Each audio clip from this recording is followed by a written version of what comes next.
Assalamualaikum warahmatullahi wabarakatuh. Perkenalkan, nama saya Deviani Putri Apriani, mahasiswa STKIP Setiabudi Rangkas Bitung, Prodi PGSD semester 5A. Di video kali ini saya akan menjelaskan tata cara membuat RPP. Kurikulum 2013, kelas 6, semester 1, tema 1.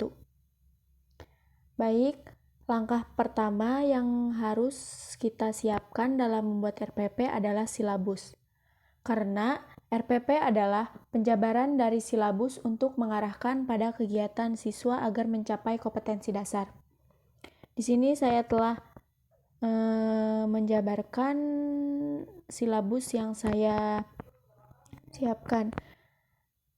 Di sini saya akan menjelaskan pada mata pelajaran Bahasa Indonesia di kelas 6 semester 1. Baik, langsung saja. Format dari RPP adalah Satuan Pendidikan, kelas semester, tema, subtema, pembelajaran keberapa, alokasi waktu. Baik, saya jelaskan. Yang pertama yaitu Satuan Pendidikan. Di sini saya menggunakan SDN Negeri Kadomas 3. Selanjutnya kelas yaitu pada kelas 6 semester 1, tema 1, Selamatkan Makhluk Hidup, subtema 1, Tumbuhan Sahabatku, pembelajaran ke-1, alokasi waktunya 5x35 di 1 kali pertemuan. Yang selanjutnya itu kompetensi inti. Kompetensi inti ini saya ambil dari silabus, yaitu kompetensi inti 3 dan kompetensi inti 4. Bisa teman-teman baca, bisa teman-teman lihat. Di sini sudah saya paparkan kompetensi intinya. Yang selanjutnya yaitu kompetensi dasar dan indikator. Di sini saya hanya mengambil mata pelajaran Bahasa Indonesia karena di sini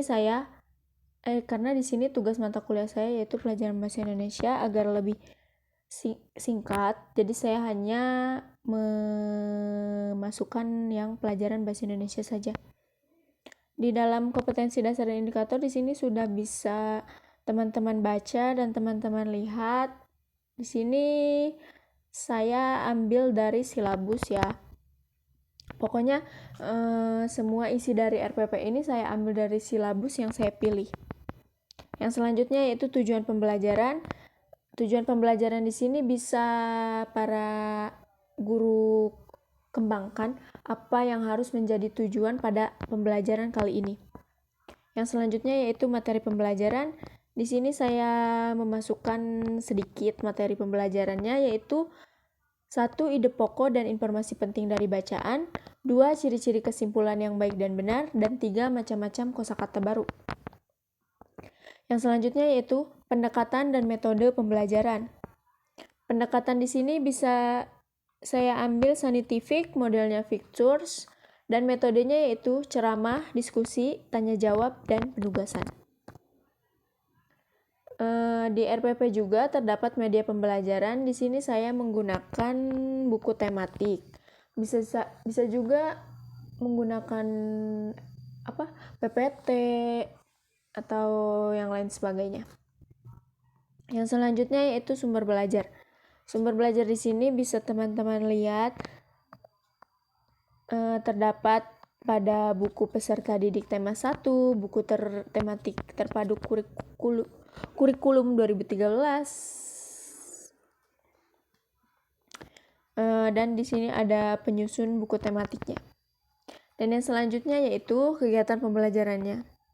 Di sini saya tidak menjelaskan kegiatan pembelajaran secara detail, tapi di sini saya akan menjelaskan sedikit kegiatan pembelajarannya. Yaitu yang pertama itu kegiatan awal atau pendahuluannya, di mana kita sebagai pendidik menyapa peserta didik, mengecek kehadiran, meminta peserta didik untuk berdoa, dan lain sebagainya. Di sini alokasi waktunya 10 menit. Kegiatan intinya yang pertama, ayo berdiskusi, ayo membaca, ayo mengamati, ayo berdiskusi lagi, dan ayo berlatih. Yang pertama yaitu ayo berdiskusi critical thinking. Di sini kita sebagai pendidik menjelaskan apa yang akan kita pelajari pada hari ini, apa yang harus kita tahu pada pembelajaran kali ini. Yang selanjutnya ayo membaca atau collaboration and creativity. Kita meminta kepada siswa untuk membaca materi pada pembelajaran hari ini. Dan yang selanjutnya mengamati atau critical thinking. Setelah kita meminta siswa untuk membaca, kita juga meminta kepada siswa untuk mengamati apa yang mereka baca. Yang selanjutnya ayo berdiskusi atau communication. Setelah siswa diminta untuk membaca, mengamati, siswa juga diminta untuk mendiskusikan apa yang mereka dapat pada pengamatannya tadi. Bisa juga kita meminta mereka untuk membuat kelompok lalu berdiskusi dengan kelompoknya, atau mereka mendiskusikan kepada kita sebagai gurunya. Yang terakhir yaitu ayo berlatih. Misalnya kita mengambil sampel yaitu pada kegiatan kelompok. Jadi setelah mereka berdiskusi dengan kelompoknya, mereka mempresentasikannya di dalam kelas. Seperti itu. Di sini alokasi waktunya 150 menit. Yang terakhir kegiatan penutup. Kegiatan penutup ini kegiatan setelah selesainya pembelajaran, yaitu ketika akan pulang atau istirahat begitu. Alokasi waktunya 15 menit. Yang selanjutnya yaitu penilaian pembelajaran. Penilaian pembelajaran di sini ada penilaian proses dan hasil belajar. Yang pertama, teknik penilaian. Teknik penilaian terdapat di sikap, yaitu pengamatan, penilaian pengetahuan pada tes, penilaian keterampilan untuk kerja. Yang kedua yaitu instrumen penilaian. Yang pertama, instrumen penilaian sikap. Yang pertama itu sikap tanggung jawab. Sikap tanggung jawab itu indikator penilaiannya. Yang pertama, mengerjakan tugas individu sesuai petunjuk, mengerjakan tugas kelompok sesuai petunjuk, menghargai proses diskusi kelompok, dan menghargai pendapat orang lain. Di situ kita bisa nilai iya atau tidaknya siswa pada indikator penilaian ini. Dan di sini ada kandidat penilaiannya antara A, B, C, D. Bisa teman-teman baca sendiri. Jika A itu apa, B apa, C apa, dan D apa. Gitu. Yang selanjutnya yaitu sikap peduli.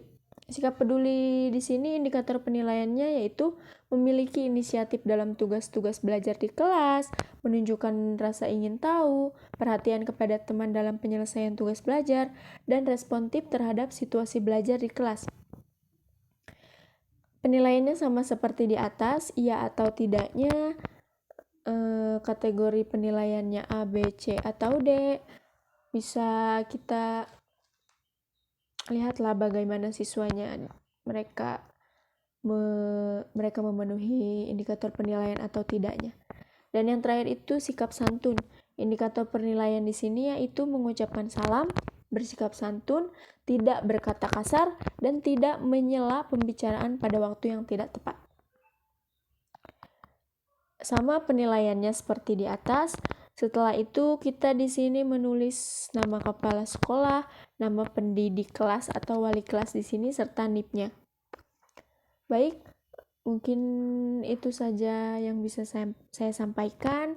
Mungkin RPP saya belum baik karena di sini juga saya masih dalam tahap belajar. Kurang lebihnya mohon maaf. Terima kasih. Wassalamualaikum warahmatullahi wabarakatuh.